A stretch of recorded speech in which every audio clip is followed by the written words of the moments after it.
Most people are not ruined by tragedy. They are ruined by comfort. Not the comfort of safety, but the comfort of constant escape. The reflex to turn away the moment life becomes difficult, uncertain, or demanding.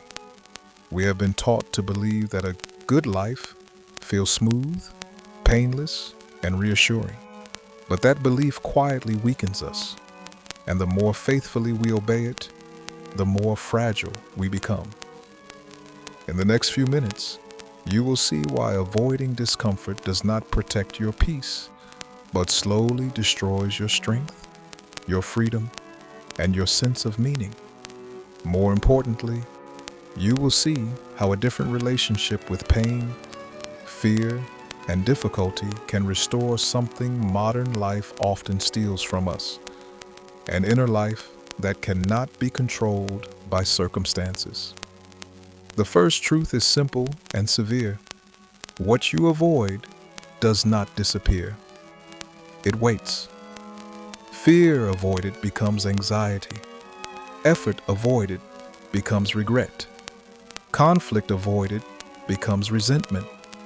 Grief avoided becomes numbness. A person can spend years arranging life so carefully that nothing unpleasant touches them, only to discover they have not built peace at all. They have built dependence. They need life to go a certain way in order to remain stable. And that is not peace. That is captivity. The Stoics understood this with unusual clarity. They did not worship pain, and they did not seek suffering for its own sake.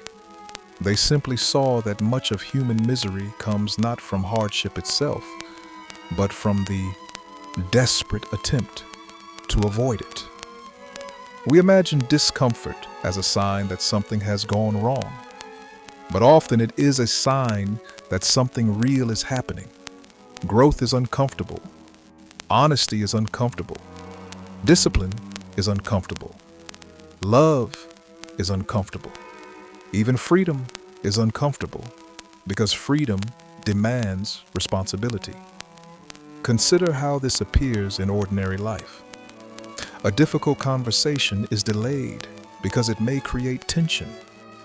A meaningful ambition is postponed because failure would be embarrassing. A lonely evening is filled with noise because silence might force reflection. A body becomes weaker because discipline feels unpleasant today. A mind becomes restless because every moment of boredom is instantly medicated by stimulation. None of this seems dramatic. That is precisely why it is dangerous. Destruction rarely arrives as a single catastrophe. More often, it comes as 1,000 small avoidances that train a person to retreat from life.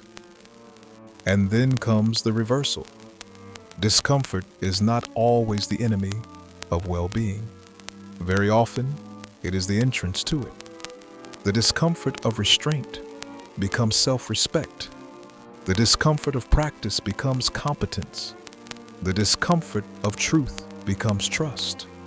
The discomfort of facing sorrow becomes maturity. We keep trying to remove friction from life, not realizing that friction is often what gives us traction. This is why so many people feel strangely empty in lives that appear convenient. They have eliminated many irritations, but they have also eliminated many encounters with themselves. The soul does not become strong through endless ease. It becomes strong by meeting resistance and learning that it can remain intact. There is a calm that comes not from controlling the world, but from discovering that you do not collapse when the world refuses to obey you. A second hard truth follows. When you avoid discomfort, you also avoid self-knowledge. It is easy to believe you are patient when nothing tests you.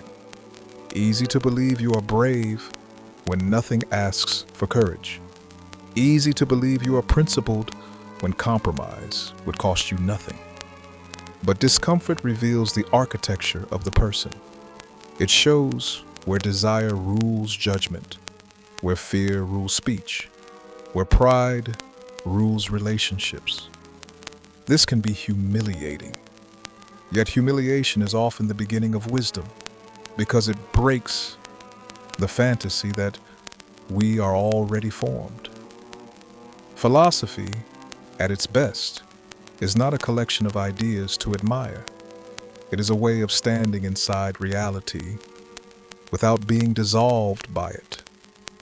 Epictetus taught that some things are within our control and some are not. People repeat this as a calming phrase, but it is more demanding than it sounds.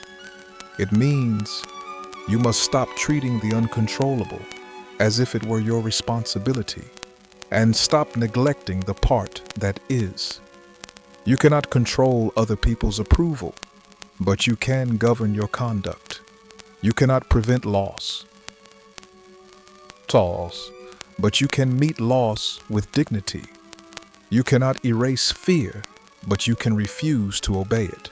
And here is another reversal. The person who cannot tolerate discomfort is not more sensitive to life. They are more controlled by it. Every inconvenience becomes a disturbance. Every uncertainty becomes a threat. Every criticism becomes an injury. But the one who has learned to stay present through discomfort acquires a rare form of liberty. Not the liberty to do whatever feels good, but the liberty not to be ruled by every feeling. If this reflection speaks to something you have been quietly wrestling with, subscribe to the channel and leave a thoughtful comment about the kind of discomfort you know you need to face. Sometimes naming the truth is the first act of strength. There is a modern fantasy that the highest goal is to feel comfortable as often as possible. Yet the result is not fulfillment. It is often anxiety. Why? Because a life organized around avoiding discomfort becomes extremely narrow. The range of acceptable experience shrinks. You need reassurance before acting, certainty before committing, motivation before beginning, emotional clarity before deciding. But life grants these things sparingly. So the person who waits for ease remains stuck, while the person willing to move through discomfort keeps growing. This is the next hard truth. Courage usually feels like fear. Discipline often feels like resistance. Maturity often feels like loss. We imagine that the right path will feel clean and affirming. In reality, the right path often feels heavy at first because it asks us to surrender a weaker version of ourselves. To become more honest, you must let a false image die. To become more focused, you must disappoint your impulses. To become more peaceful, you must stop negotiating with every passing emotion. Think of the worker who stays in a deadening routine because change is frightening. The partner who remains silent to avoid conflict while intimacy quietly dies. The student who never attempts what matters most because mediocrity feels safer than visible failure. In each case, the immediate discomfort is avoided, but a deeper pain is purchased. The pain of self-betrayal. This is one of the great philosophical insights hidden in plain sight. The worst suffering is not always what happens to us. Often, it is what happens within us when we repeatedly refuse our own deeper judgment. The Stoics asked not, "How do I avoid pain?" but, "What kind of pain is worth enduring?" That question changes everything. Some pain degrades us. Some pain forms us. The pain of resentment corrodes. The pain of responsibility clarifies. The pain of envy empties the soul. The pain of discipline orders it. The pain of pretending divides us from ourselves. The pain of truth, though sharp, reunites us. This is the deeper reversal. Peace is not found after all discomfort has been removed. Peace is found when discomfort no longer has the authority to define your inner state. That is why some people remain composed in hardship, while others become shattered by minor disruptions. The difference is not that one was spared difficulty. It is that one learned, slowly and imperfectly, to stop asking life to feel easy before they agreed to live it well. So what does this mean in practice? It means answering the email you dread instead of rehearsing it all day. It means sitting in silence for 10 minutes without reaching for distraction. It means allowing yourself to be a beginner at something meaningful. It means saying the honest thing with kindness, even when your voice shakes. It means keeping a promise to yourself when nobody sees it. These are small acts, but they are not small in consequence. Character is built in private negotiations with discomfort. And something remarkable happens when you stop fleeing every form of difficulty. Pain becomes information, not identity. Fear becomes weather, not law. Failure becomes instruction, not condemnation. You begin to understand that your mind has been exaggerating the danger of many things simply because it has not been trained to remain steady in their presence. The dragon was often smaller than the door you refused to open. This does not mean becoming cold, harsh, or indifferent. It means becoming less breakable. It means developing a tenderness that is not weakness and a firmness that is not cruelty.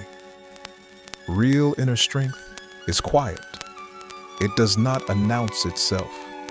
It reveals itself in patience under strain, in restraint under provocation, in faithfulness under boredom, in dignity under loss. It is the strength of a person who no longer confuses comfort with good or discomfort with evil. Perhaps the most tragic form of avoidance is not avoiding pain, but avoiding the life that pain makes possible. The difficult apology that restores integrity. The hard discipline that gives birth to mastery. The lonely season that teaches depth. The failure that strips away vanity. The uncertainty that awakens trust. We spend so much energy protecting ourselves from discomfort that we fail to notice what discomfort was trying to introduce us to, a more solid self. In the end, the question is not whether life will hurt you. It will. The question is whether that pain will make you smaller, more fearful, and more dependent on illusion, or whether it will make you clearer, steadier, and more awake.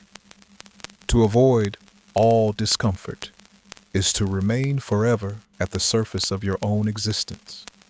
To endure the right discomfort is to earn a depth that cannot be borrowed, purchased, or performed. So when the next difficult moment arrives, do not ask only, "How can I escape this?" Ask something better. What might this be asking me to become? Because the life you want is very often hidden inside the discomfort you keep refusing to face.